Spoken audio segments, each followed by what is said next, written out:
Bismillahirrahmanirrahim. Assalamualaikum warahmatullahi wabarakatuh. Pada kesempatan kali ini kita akan melanjutkan materi di formustakbal.com dengan tema Al-Hudrawat.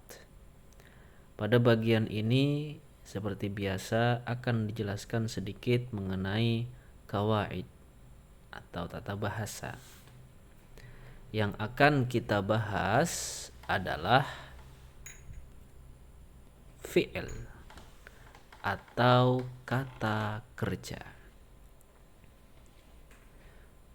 Dalam bahasa Arab, jenis kata itu dibagi ke dalam 3 bagian: isim, fi'il, dan huruf. Isim kata benda, fi'il itu artinya kata kerja, sedangkan huruf itu bisa diartikan sebagai preposisi.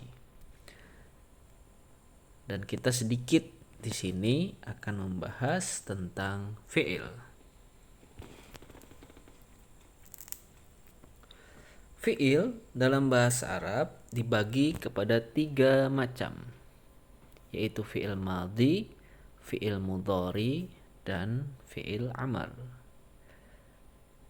Fi'il madhi itu sifatnya jenis kata kerja yang lampau atau sudah dilakukan, atau suatu pekerjaan tersebut sudah dilakukan. Kalau fi'il mudhari adalah jenis kata kerja atau jenis fi'il untuk sekarang dan yang akan datang.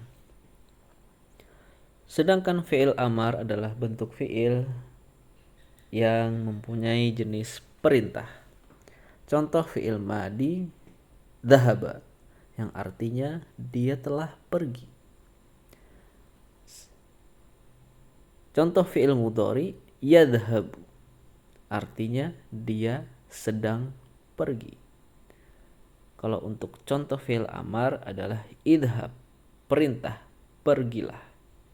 Jadi ada perbedaan yang jelas antara fi'il madhi, mudhari, dan amar dari fungsinya dan dari bentuk fi'ilnya atau bentuk kata kerjanya. Dan yang akan kita bahas di sini sedikit mengenai fi'il mudhari. Apa itu fi'il mudhari? Fi'il mudhari adalah fi'il yang menunjukkan pekerjaan atau peristiwa yang sedang atau akan terjadi.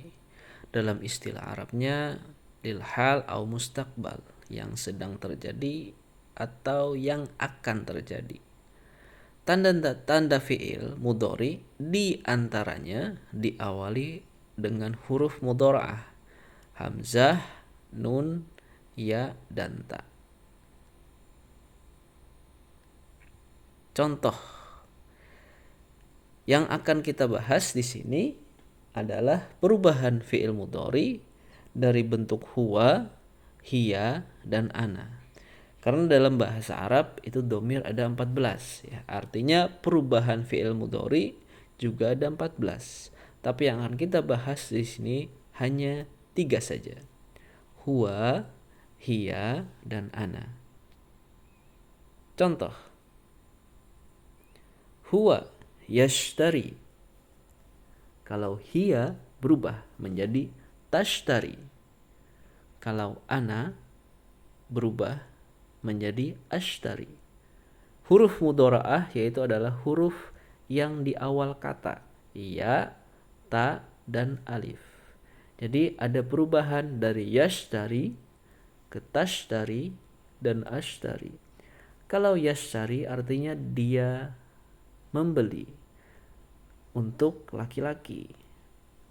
Kalau tashtari dia perempuan sedang membeli. Atau ashtari artinya saya sedang membeli.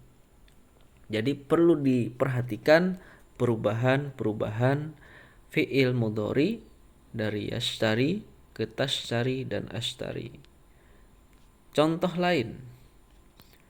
Huwa yashrabu, hiya tashrabu, ana ashrabu.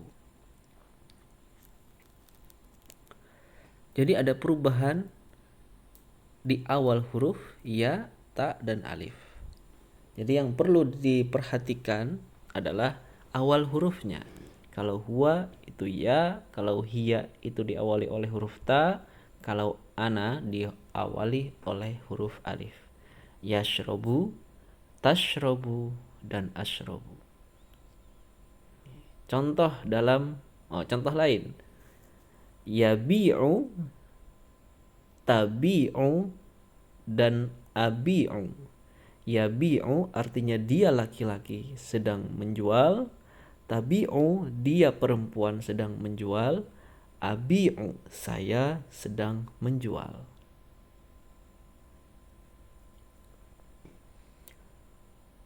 Tadi 3 contoh perubahan dengan kata yashtari, yashrobu, dan yang sekarang adalah yabi'u.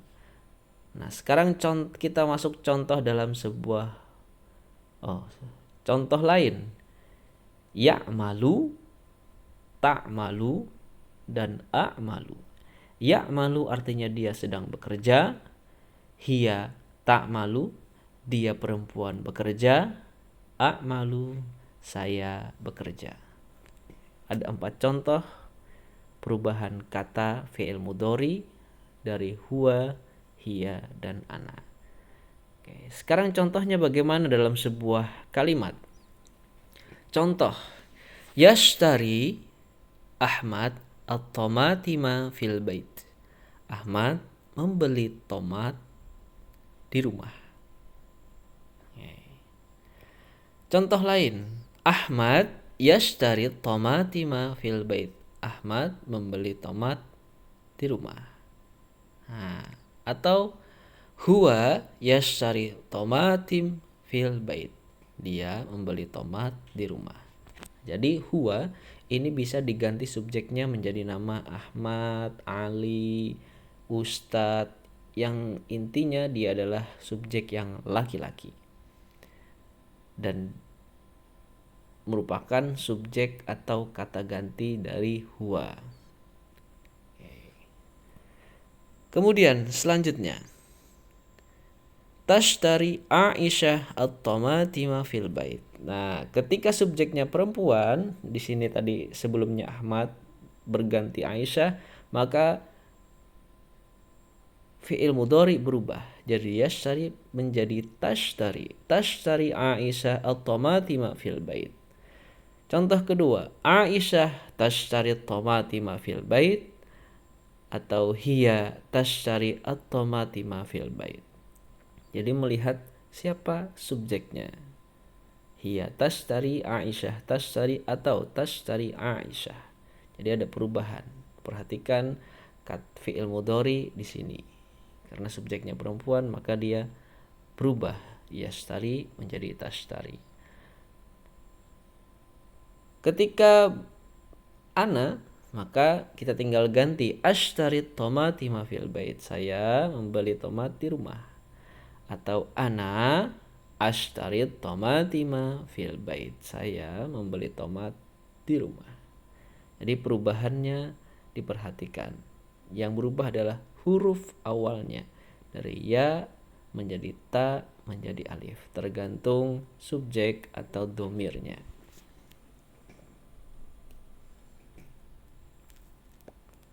Selanjutnya contoh lain. Huwa yabi'ul khudrawat fis suq. Dia menjual sayur-sayuran di pasar.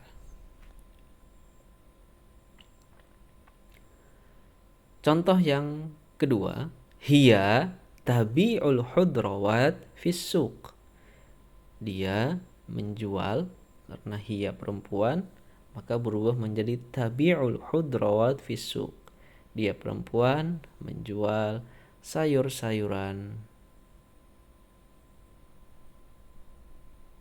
di pasar.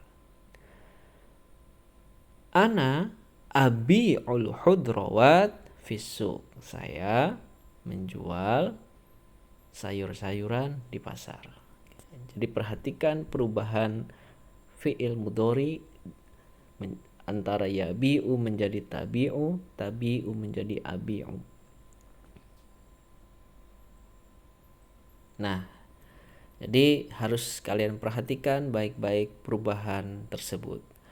Untuk lebih jelas, silahkan dikerjakan soal di tamrin 2 di bagian khudrawat. Di sana soalnya khusus untuk qawaid al-lughah fi'il mudhari, perubahan dari fi'il mudhari yang domirnya huwa, hiya, dan ana.